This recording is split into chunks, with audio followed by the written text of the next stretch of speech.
Oi pessoal, tudo bem? Meu nome é Delbres, eu sou professor e diretor no Departamento de Engenharia Elétrica da PUC do Rio de Janeiro e nesse vídeo eu vou falar sobre transformadores em sistemas de energia elétrica. O transformador é um dos dispositivos mais fantásticos que existem nos sistemas de energia elétrica, na minha opinião, por dois motivos. Primeiro, fisicamente, ele é pensado de uma maneira muito simples, você pode construir, né, de uma forma muito simples um transformador.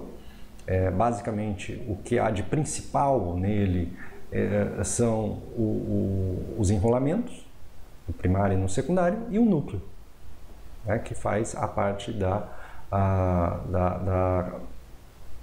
do transporte magnético associado a esse transformador, né? Especificamente nessa aula eu vou tratar de três tipos de transformadores. Primeiro, o transformador de potência. Transformador de potência utilizado para elevar ou reduzir tensões na rede elétrica, né? Seja em nível de transmissão ou distribuição.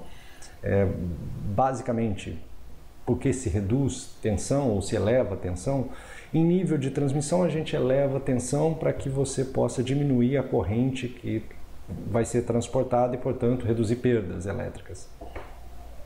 Já em nível de distribuição, os transformadores são usados para reduzir o nível de tensão para que a gente possa utilizar, né, os nossos equipamentos elétricos, que em geral são de 127 e 220 volts.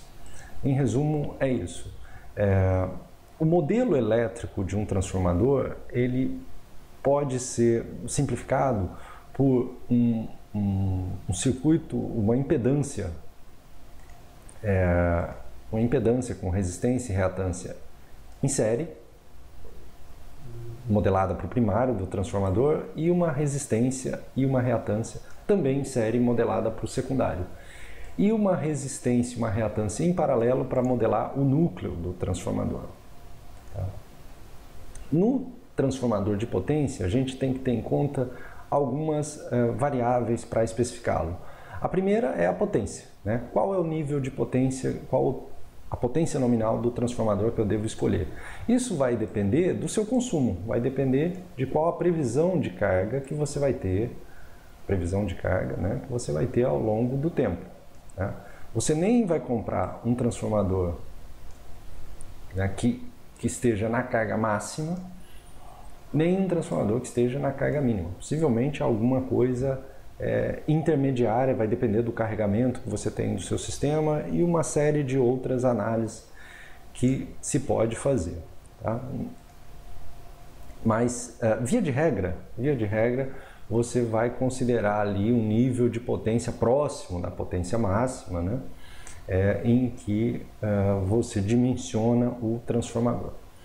O nível de tensão, claro, né? Se você tem um nível de tensão de 13,8 kV, o transformador que você vai escolher é um transformador de 15 kV comercial, né?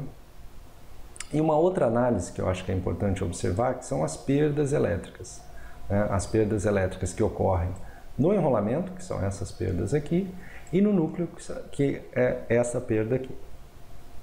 Então, do ponto de vista elétrico, as perdas elétricas não são tão significativas. A gente vê que o transformador, em geral, tem rendimentos acima de 95%.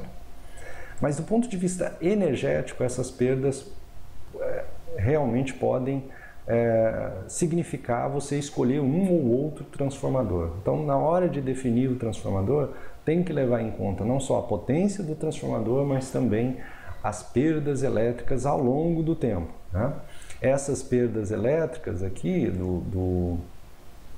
que ocorrem no núcleo, elas ocorrem o tempo todo, né? O tempo todo você tem uma corrente descendo pelo núcleo, inclusive com o transformador em vazio.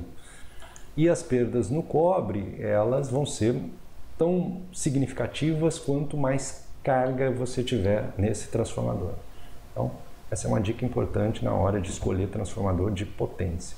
Já o transformador de potencial, a preocupação que se tem, assim como o transformador de corrente, que são equipamentos utilizados para medição e proteção, né? No caso do transformador de potencial, basicamente o que você está preocupado é que na tensão no primário seja refletida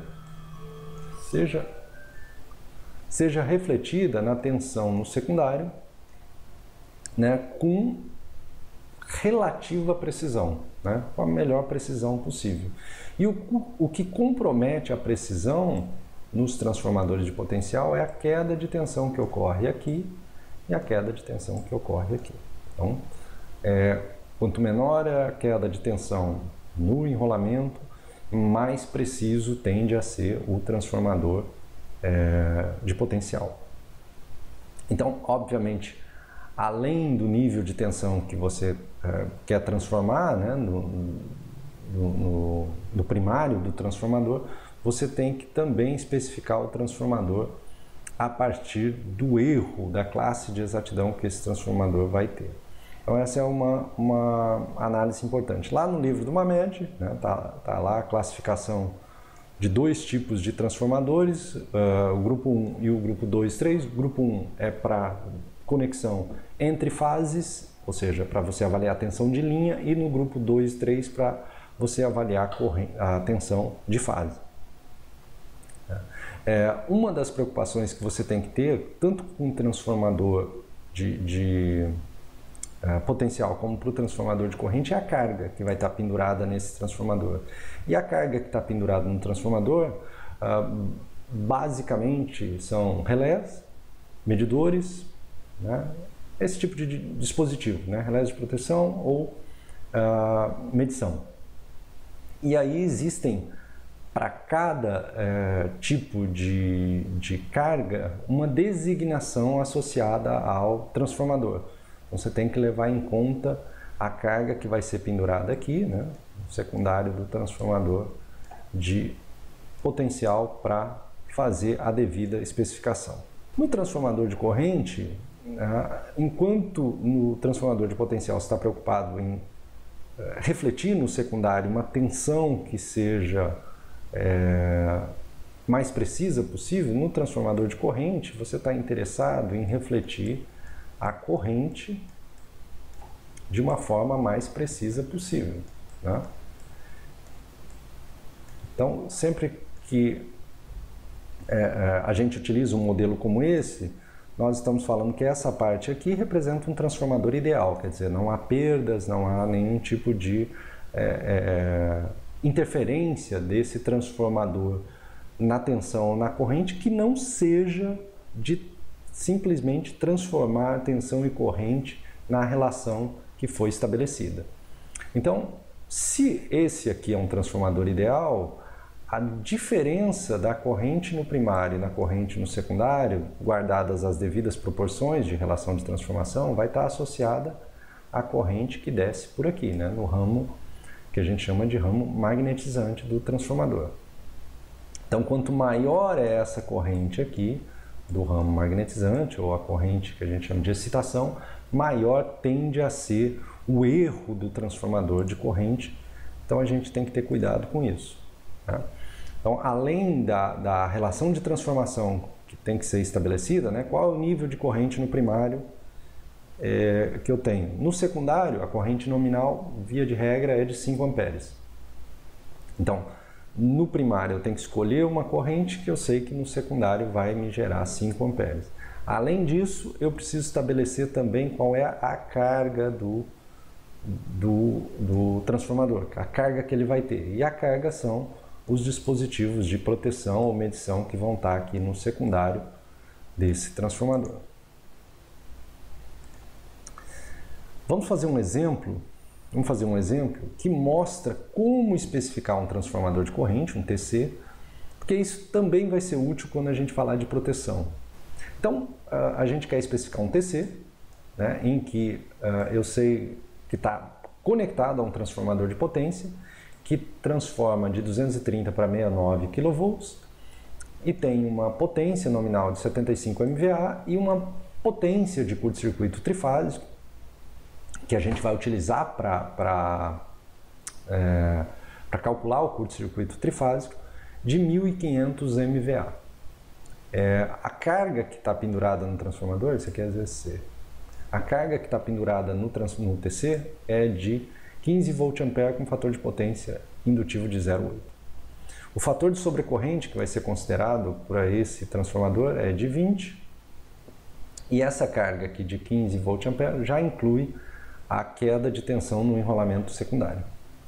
Então vamos ver como é que vai ficar o dimensionamento desse transformador. Dividindo a potência S, esse aqui é o S nominal do transformador, por raiz de 3 V nominal, essa aqui é a tensão de linha, V nominal, tensão de linha, a gente vai ter 188 amperes. Então essa é a corrente no primário do transformador, né? A corrente de curto-circuito que a gente vai considerar para o transformador é uma proporção da potência de curto-circuito. A potência de curto-circuito a gente viu lá que é 1500. Então 1500 divididos por 75, que é a potência do transformador, multiplicado por 188, que é a corrente nominal, potência nominal, aqui é a corrente nominal, vai me dar 3.760 amperes de corrente de curto-circuito. Esse é um jeito fácil de calcular a corrente de curto-circuito do trifásico do transformador, tá? Mas a gente pode fazer isso utilizando, né, os métodos clássicos de cálculo de curto-circuito. Então, para a gente poder dimensionar o TC, a partir desses valores que eu estou apresentando aí, a gente precisa de considerar dois critérios. O primeiro é que a corrente do primário do TC tem que ser maior ou igual que a corrente nominal do primário do transformador. A corrente que passa lá, que vai chegar no transformador, é de 188 amperes. O valor comercial de TC mais próximo a esse, superior, é de 200 amperes. Então, em princípio, vamos escolher um TC de 200 amperes. Existe uma análise que se faz da relação entre corrente no primário e corrente no secundário, que é a seguinte: para os TCs de proteção, que é a aplicação que a gente está vendo aqui, a relação entre corrente no primário e corrente no secundário, ela segue uma linha reta até certo ponto e depois ela começa a saturar. Esse ponto onde começa a saturar, ou seja, onde erros começam a ser induzidos, maiores do que a especificação do TC, né? E nesse caso aqui o erro ele começa a partir de 20 vezes IP nominal, né? A gente tem que se preocupar que as correntes de curto-circuito elas estejam nessa faixa aqui, ó. Se elas passarem para essa faixa aqui, a gente precisa substituir o nosso TC, né? No nosso caso, a corrente de curto-circuito máxima obtida pela potência de curto-circuito trifásico é de 3.760. Então, quando a gente multiplica 20, que é o fator de segurança que foi apresentado aqui, ó, fator de sobrecorrente, quando a gente multiplica 20 por 200, que é a corrente nominal primária do TC, a gente tem um valor de 4.000, que é maior do que 3.760 que a gente obteve, ou seja, 3.760 está por aqui. Então, em princípio, esse TC que a gente especificou não teria problema em induzir no secundário tensões correntes da ordem de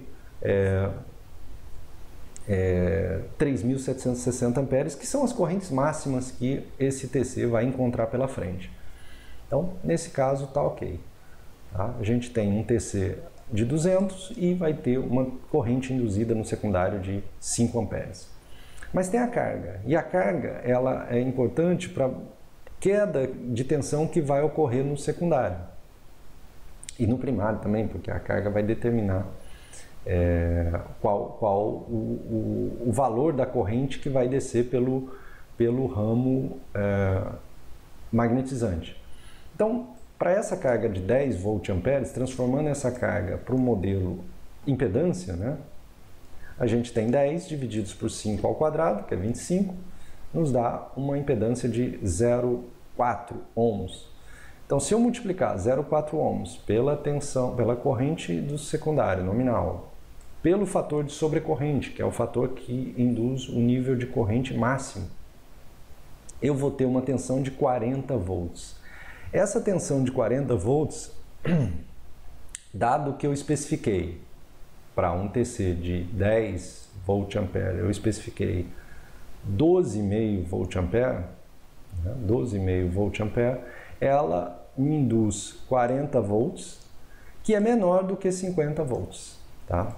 E isso é bom no sentido de manter o TC dentro da classe de exatidão. Existe uma outra relação, que é a relação entre a tensão de excitação, a tensão que desce pelo ramo magnetizante, e a corrente de excitação e a tensão no secundário.